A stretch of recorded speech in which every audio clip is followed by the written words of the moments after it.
Hey guys, welcome to the channel. I'm Tiffany and I'm excited to bring you another tutorial, and this one's going to be for an amazing prop build, and it is for Magik from Marvel Rivals, and I can't wait to share it with y'all. This thing! Yee!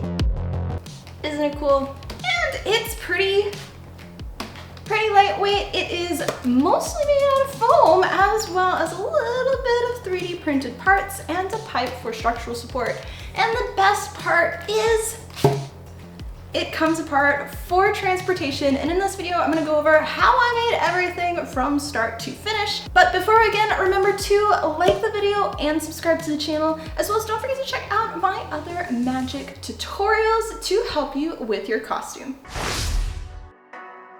And here is everything that you will need for making this sword, and I'll have links to everything in the description, as well as a link to my blueprint, which is available on tiffanycosplay.com. In this blueprint, I really used it as a guide, and I like to color coordinate a lot of my blueprints when I print them out, so that way I know which thickness I'm going to be using. And this is really important when you are building a bone structure inside the piece, because you need to make sure that all of your pieces will be thick enough to encase that piece. And basically what I did was I figured out where I was going to separate the blade portion of this sword, so that way it would fit in my suitcase for travel. I will note that I did end up shortening the blade by 3 to 4 inches just because the bottom section was a bit too long to actually travel with. So be aware that you may have to change some stuff. So I traced the inside blade line. Now this, we're gonna basically be making a box out of it. So we're not gonna be worrying about the outer blade section that's going to be pointed. We're only going to be worrying about the middle flat part right now. And the best part that I found for it to separate for me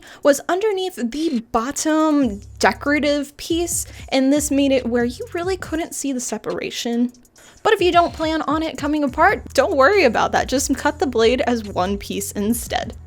And then I put this piece onto 10mm HD foam and traced it out twice, followed by a quick heat treat with a heat gun, as well as cutting it out with a box cutter next. And then I cut a ton of strips of rectangles, and these were going to be also out of 10mm foam, but they were going to be the width of what my inner bone structure was going to be, and that was going to be size 3/4 inch CPVC pipe. So I measured my pipe and I made sure that the foam width was as wide as the pipe. As well as you will want some inner bone structure when doing this kind of hollow-like construction, and this is to make sure that your sword is not going to be floppy. And you can see here where I kind of marked where I'm going to be putting my foam parts on top. So I did end up adding some other 10mm foam, the same width as our outer parts, and then applied my contact cement glue to all parts, and once the glue was fully dry, then I could start to assemble. And I started by doing the outer walls of each of our blade pieces, and this is where we're going to start forming our box shape. And then when that was done, it was time for the inner parts to apply. And for these, a little trick that's not as good, but it works for little tacks. You can still apply your contact cement glue while it is wet. It will not bond as well, but for having it slide into a place, you can always apply it wet and then slide it there and hold it until it dries fully. And then it will be tacky enough to stick. Now, I wouldn't do this as a normal type of attachment for your glue with foam pieces, but for pieces that aren't going to be visible, this works well. As well as for the top part of the blade and part of the hilt, it has this decorative, it looks like the Pokemon, the Electro one, I don't remember his name. Let me know in the comments what Pokemon that is. But I stacked it up to the thickness that we needed, the width of our pipe, and then our walls. And here is what it should look like before you cap it off, and this is what the pipe will look like once it's inside, when it's together, as well as when you separate the two pieces. But if you don't plan on transporting this and making it disassemble, then you don't need to do these inner parts. Just do a basic main foam strip down the very center and that should be fine. But I did these extra ones as a channel for our pipe to go in, and this makes it so it doesn't move and it will stay in place. And speaking of pipe, I'm using 3/4 inch CPVC pipe, which I'm going to cut with a pipe cutter. And I did it the length that I wanted to be through the handle as well as through to where we wanted it to stop inside our foam piece of the sword. And for the handle part, I wanted this to be extra strong. So I ended up 3D modeling it and printing it in PVA filament. And you can find my file for that on my website, TiffanyGordonCosplay.com. It is a file for the handle in 3 different parts for printing, as well as the gem, which will be attached to the sword later on. If you don't have a 3D printer, you can always make this out of foam, but it will take a little bit more time in engineering. And once it was printed, I did need to attach it to our pipe.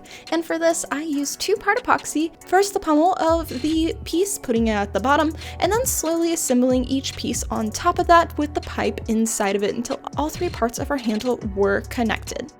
Then wait 24 hours for the glue to fully cure before working on it. And for me, because it is a 3D printed part, you will have stair steps from any 3D printer. And I don't like the look of that, so I wanted to clean it up. And for this, I used Rust-Oleum 2-in-1 primer, and that's where you apply it, and it's going to put all of that primer on the surface, and you'll use a 220 grit sandpaper once it's dry to sand it away. And that's gonna make all of your parts flat, because you're sanding away all the extra pieces and it's going to fill all of those inner stair step pieces and you won't have that printer look anymore.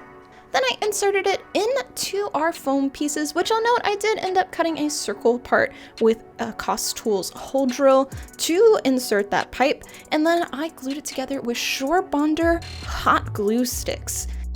Then when that was dry, it was time for another coat of contact cement glue before we close off all of the interior parts. And we have our fully box-shaped piece.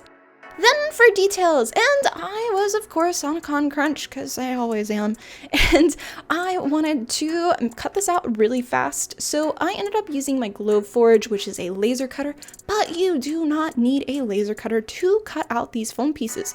You can trace each of these pieces with tracing paper onto your foam and cut it out by hand. And I did this with the larger detail piece at a 4mm and the interior detail piece at a 6mm foam. Then some more contact cement glue, and once it was dry, I attached those 2 pieces together. And then one more time with glue to attach it on top of our main part. And I'll note that this part I only attached to the top part of the sword. I did not attach it to the blade section.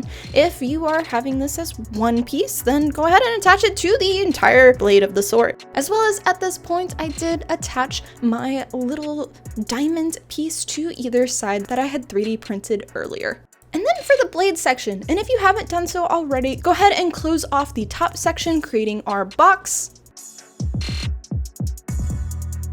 And for the sharp blade part on the outer part, I ended up cutting more rectangular strips out of 10mm foam, but preferably if you have access to 12mm, I would recommend that over the 10. And this, you're just going to cut the length of each of our edges of the blade, so you should have 4 in total. Then I used my blueprint as a guide so I knew what angle to cut each of my foam pieces at, applied my contact cement glue, and then attached each of the pieces to make our outer blade piece. And one more time, more contact cement glue. This time we're gonna do it to the inside of the outer blade part, as well as to the outside of our box frame part. And once the glue is dry, attach that outer frame to it.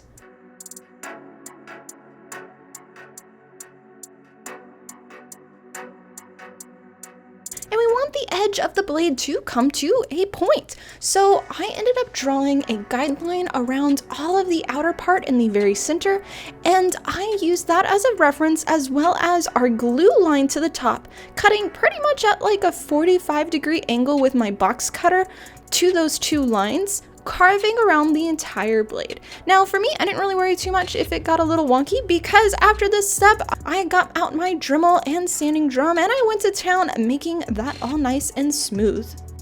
And there are still a few tiny little details we have not talked about yet, and those are the four, I don't know what to call them. They're these little like squiggle thingies, and I traced them with my tracing paper, both of the pieces on top of each other, laid it on top of my actual foam piece, and then wrapped it around the side of the foam so I knew exactly how much more foam I needed to add to make each of these pieces. Next, I traced each of them onto 4mm foam, and I did add a tiny bit of extra foam onto the edge, then cut them out and glued them together, as well as glued them on top of our sword blades. Now the very bottom one, I'll note that I had it where our bottom section of the blade was going to insert inside of it. So I made sure when I attached it that I had the blade inserted into that piece, so that way it would make sure it could slide easily in and out. Side note, make sure not to apply your contact cement glue to that bottom blade, otherwise it's not going to come apart. But if you don't want it to come apart, do apply that glue because you want it to be one solid piece. So yeah. And because I wanted it to detach, I did add a extra spot, and this is with Cos-Tools hole drill, their smallest piece. I ended up inserting it into the top of the foam, so that way it would be the size of my magnet, and then inserted the magnet using super glue. And then I figured out where it perfectly aligned onto the inside part of our top decorative piece, did the same process of the Cos-Tool hole drill and applying our epoxy to put the magnet in, and that would complete all of our base construction of fabricating this sword.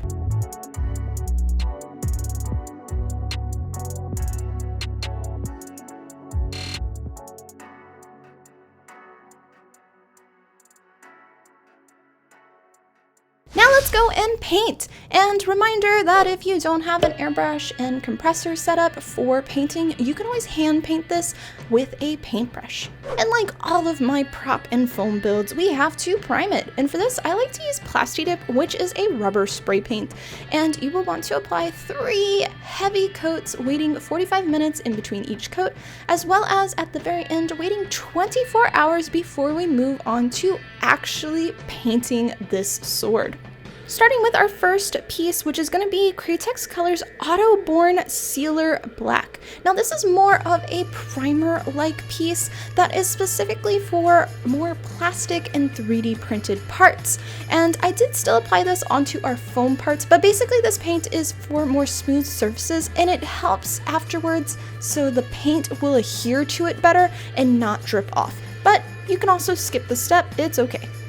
And then on to our actual color, and I'm going to be starting off with Createx Colors Wicked Opaque Black, Gray, and White paint. As well as I was kind of going for a more stylized look onto the entire armor pieces, not just the sword. And to do this, I like there to be kind of like a battle-like damage and more kind of slash marks.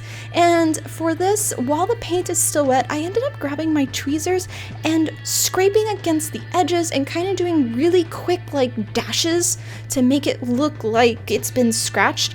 And by doing this, because this top coat is more of a gray color and our undercoat is a black, you're actually removing the top wet paint, and it's going to reveal that black underneath. Then I masked off all of these kind of decorative pieces and did basically the same mixture of colors of the black, gray, and white, but I put a lot more black in this mixture instead, where it pretty much looks like black. And the very last of our dark colors was going to be actual opaque black, and that was for the handle part. Then when all of those dark colors were dry, I could mask it off with some masking tape, and we're going to move on to opaque white. And this white color is going to be the base of all of our next colors, so that way it'll ensure that all of the colors will pop.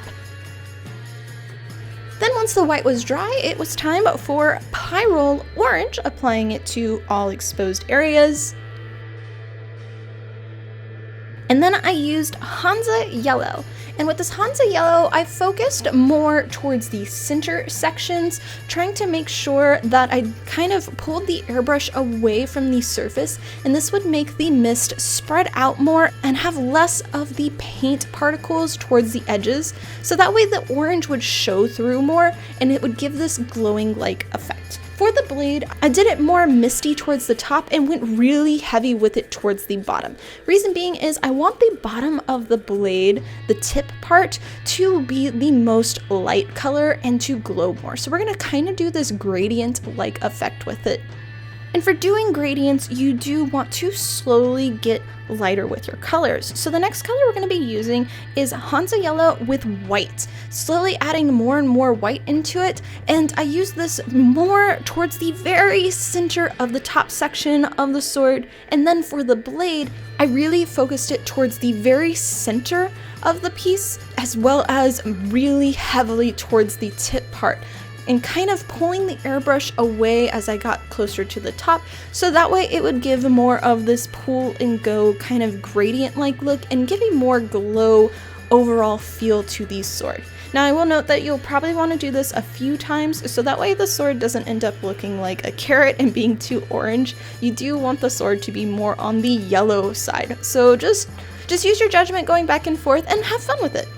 And our last color that we're going to be using is going to be Pearl Magenta. And for this, with the airbrush paint, I did apply it by hand with a paintbrush in a few coats. You can always airbrush paint this on, but I didn't really feel like masking off all the other pieces just for this tiny little section. But once it was dry, we then could remove all of our masking tape, exposing our beautiful sword. And then for our very last step before we complete this sword is we do need to seal it. And for this, I'm going to be using Createx Colors UVLS Satin, applying it to the entire surface of both the blade and to the top part with our handle and all of the pieces. And this is a clear coat that is going to protect your paint from fading from the UV lights, as well as it's going to give an even shine onto the entire piece. And that pretty much completes how I made this sword.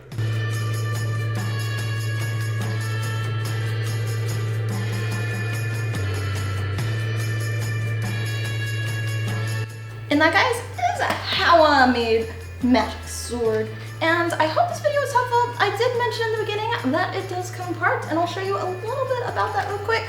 So I have it where the seam is hidden right here, so you can only see a very, very small amount, and it comes apart.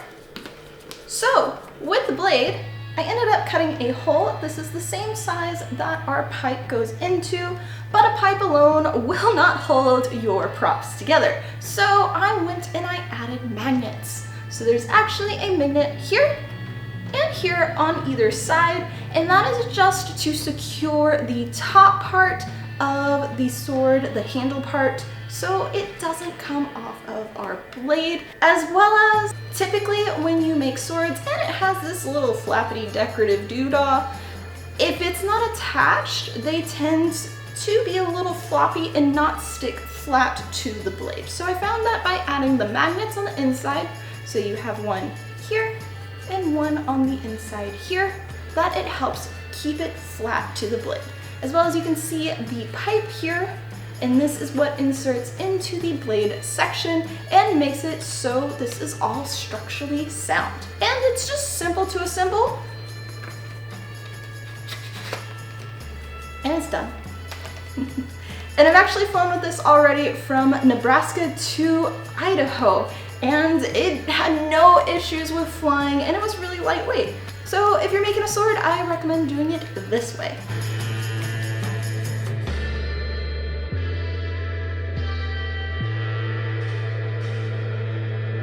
And that, guys, is how I made a Magik sword from Marble Rivals, and I hope that you maybe learned a few new tricks to help you with your next prop build, or maybe just here to watch.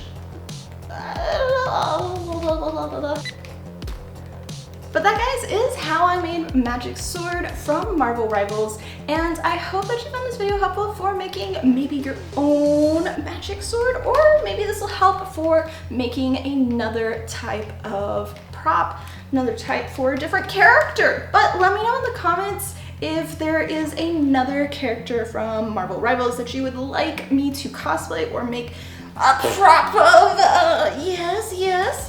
As well as, don't forget to like the video and subscribe to the channel and stay up to date, as there will be 2 other tutorials for Magik that I'll have coming out on this YouTube channel, as well as a big thank you to all of my company sponsors and all of my members, specifically those legendary members who help so that way I can continue doing this as my full-time job.